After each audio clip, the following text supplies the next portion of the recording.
pagi sahabat-sahabat Monsinyur Gabriel Manek di mana saja Anda berada.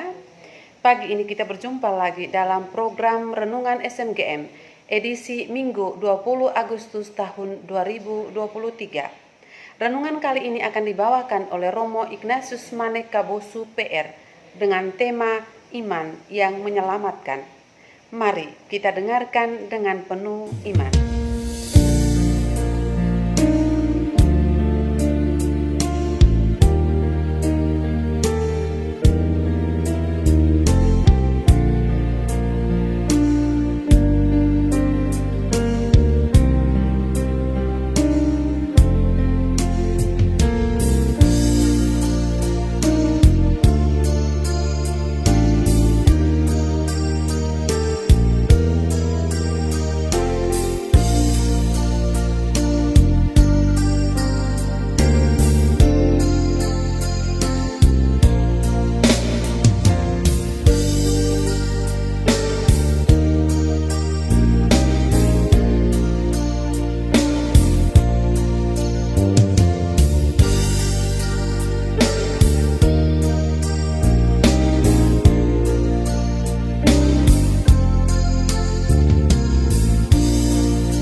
Ibu, saudara-saudari yang terkasih, berjumpa lagi dengan saya, Roma Ignas dari Prokeban, dalam Renungan Life Spirit SMGM edisi Minggu biasa yang ke-20, tanggal 20 Agustus 2023. Saudara-saudari yang terkasih, dalam bacaan Injil hari ini kita mendengarkan kisah seorang perempuan Kanaan yang datang kepada Yesus untuk memohon kesembuhan bagi putrinya yang mengalami kerasukan setan dan sangat menderita. Hal itu terjadi ketika Yesus dan murid-muridnya berada di daerah Tirus dan Sidon. Hal yang menarik dalam perikop Injil hari ini adalah pujian Yesus atas iman perempuan Kanaan itu. Hai ibu, besar imanmu, maka jadilah kepadamu seperti yang kau kehendaki.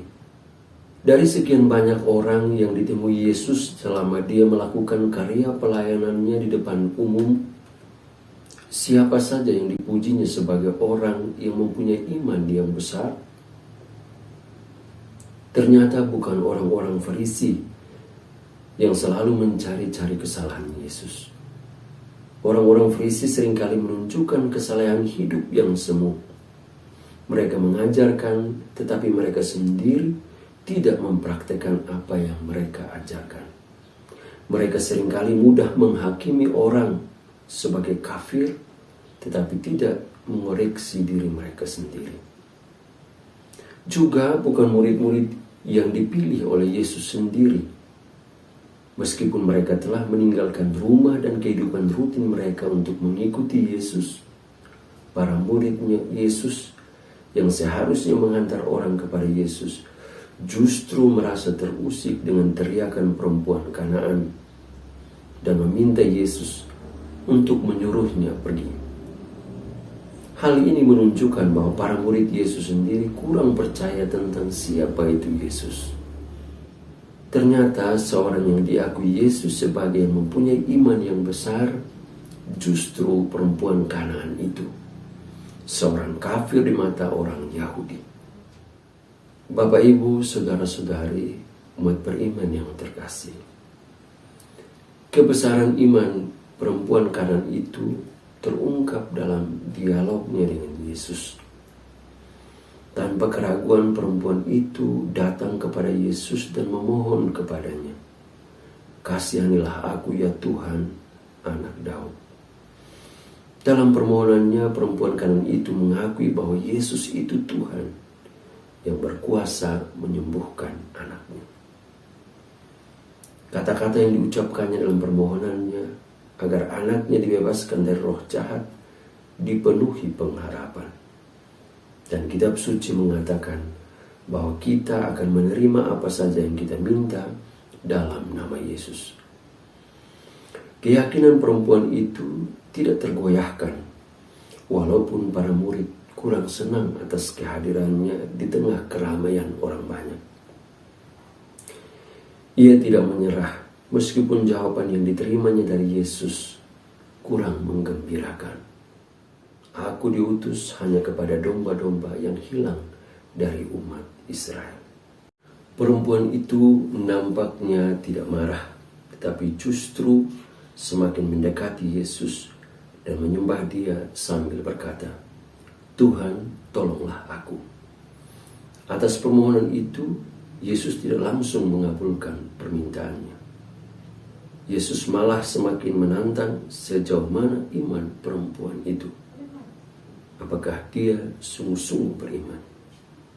Maka Yesus berkata, "Tidak pantas mengambil roti yang disediakan bagi anak-anak dan melemparkannya kepada anjing." Perempuan itu sadar bahwa dirinya bukanlah orang Israel yang berhak atas keselamatan yang dijanjikan secara khusus bagi orang Israel. Tetapi ia tetap maju terus dengan penuh iman dan harapan yang besar akan kuasa ilahi Tuhan yang melampaui segala batas, ruang, dan waktu. Ia percaya keselamatan Tuhan itu diperuntukkan bagi semua orang yang mengharapkannya. Karena itu ia menjawab dalam iman dan kerendahan hati, "Benar Tuhan," namun anjing itu makan remah-remah yang jatuh dari meja tuannya. Bapak, Ibu, saudara-saudari yang terkasih, dalam penilaian manusia, nampaknya perempuan Kanaan itu tidak akan memperoleh apa yang ia harapkan dari Yesus, yaitu kesembuhan anaknya. Mengapa? Pertama-tama karena dia bukan orang Yahudi. Kita tahu bahwa dalam pandangan orang-orang Yahudi zaman itu, keselamatan itu hak istimewa kaum Israel. Di luar bangsa Israel tidak ada keselamatan. Yang kedua, dia adalah seorang perempuan. Tidak pantas seorang perempuan berbicara dengan seorang laki-laki di depan umum. Sebagai seorang perempuan dan bukan orang Yahudi, rasanya sulit bagi perempuan itu mengharapkan keselamatan. Dalam hal ini, kesembuhan bagi anak perempuannya yang kerasukan setan. Namun, kedua label itu tidak menghalanginya untuk menjumpai Yesus dan memohon kesembuhan dari Yesus untuk anaknya. Hal ini menunjukkan betapa besar iman perempuan Kanaan itu. Imannya yang begitu besar kepada Yesus dan keinginannya yang besar untuk kesembuhan anaknya membuat dia tidak goyah dan tidak mudah menyerah. Dan untuk itu semua, dia memperoleh ganjaran dari Tuhan. Kebesaran imannya dipuji dan anaknya sembuh. Hai ibu, besar imanmu, maka jadilah kepadamu seperti yang kau kehendaki. Dan Injil mencatat, seketika itu juga anaknya menjadi sembuh.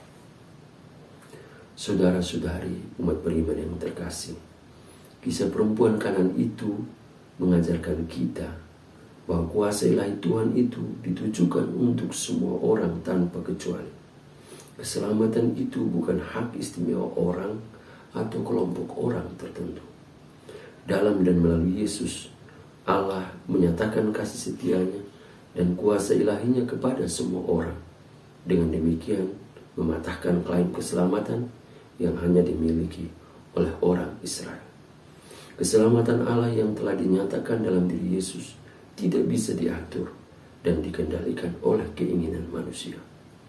Allah dalam kasih-Nya yang tak terbatas menghendaki semua orang mengalami keselamatan. Maka hal yang penting dari pihak kita sebagai manusia ialah iman. Iman kita kepada Allah itulah kunci keselamatan kita. Mari kita belajar beriman seperti perempuan Kanaan itu. Ia tahu ia bukan siapa-siapa, tetapi ia percaya bahwa Tuhan berkuasa melakukan segala sesuatu. Ia dapat mengubah sesuatu yang nampaknya tidak mungkin menjadi mungkin. Yang penting kita terus berkanjang dalam iman, membuka hati kepadanya, dan menaruh seluruh harapan kita kepadanya. Semoga Tuhan memberkati kita semua. Amin. Terima kasih kepada Romo Ignas yang sudah berkenan membawakan renungan untuk kita semua. Semoga dengan renungan ini dapat meneguhkan iman kita. Sampai jumpa di program Renungan SMGM edisi berikutnya. Jangan lupa dukung channel ini dengan cara like, komen, share, dan subscribe. Sampai jumpa, Tuhan Yesus memberkati. Semangat melayani dengan sepenuh hati.